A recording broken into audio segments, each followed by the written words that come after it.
The final stage in the observation process is the post-observation conference. In this conference, an evaluator and teacher review the students' successes and challenges in the lesson. They identify instances of effective teaching and discuss plans for progressing toward instructional goals. So tell me, how do you think your lesson went today? I think it went well. I think I planned too much, though. Okay. And I think in hindsight, it would have taken 2 days. In fact, tomorrow we are going to come back and kind of finish up some things and tie together some loose ends as far as courage, specifically with Mockingbird. Okay. So do you feel like because you knew I was coming in to do a full period formal evaluation, and you wanted to get as many standards and as many activities to show that you're hitting all of our focuses this year. Exactly. That maybe you put too much into one lesson? I do. I think I do, yeah. Well, I thoroughly enjoyed the lesson. Why don't you tell me what you think the biggest strength was? I think the ability of the kids to talk with each other, even though it was in writing, but to really go to those deeper levels of understanding of what courage is and how it applies.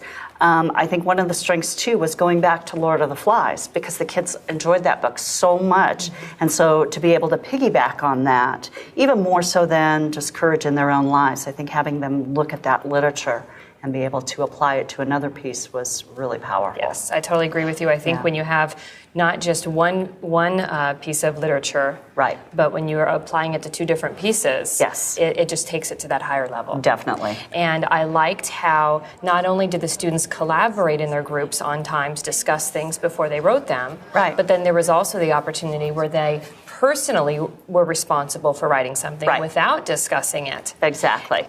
So I really enjoyed that very much.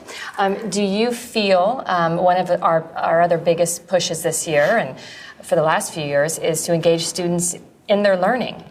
Do you feel like your students were engaged in the lesson today? I do, definitely. And honestly, I think that these kids, they are truly self-motivated to learn and to apply themselves every day.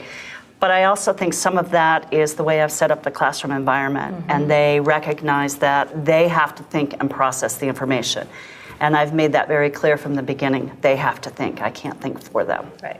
Excellent. And I think that was evident in what we saw today. Good. That's kind of been my goal really for the last couple of years, but I'm trying to kind of fine-tune that. And so I really want to look at a higher level thinking and the questioning. How am I advancing their thinking at those higher levels, moving beyond even the textual evidence, but really being able to kind of get them to communicate that. So the last thing I was thinking about is what evidence do you have that your objective for the day was met? Well, as I was looking at some of their papers, both the All-Right Round Robin and then the assignment where they had to find textual evidence from chapters 15 and 16, that's where I see that they're making those connections to understand that courage is taking that step even when you're not comfortable with it, and being able then to apply it to the characters in Mockingbird. Right. So I think all of your questions were very open-ended for the All-Right Round Robin, so I think you achieved that higher cognitive level with the students there. The only suggestion I could give is to take it to the next level, is when they respond to one of those questions, pose a question that they haven't seen that maybe piggybacks on the question. To take it to a different level. Kind of catch them off guard. So the cognitive demand was awesome. The collaboration was awesome. Thank you. The standards that you hit all in one lesson was incredible. So thank you. We're very lucky to have you, and so are your students. Thank you.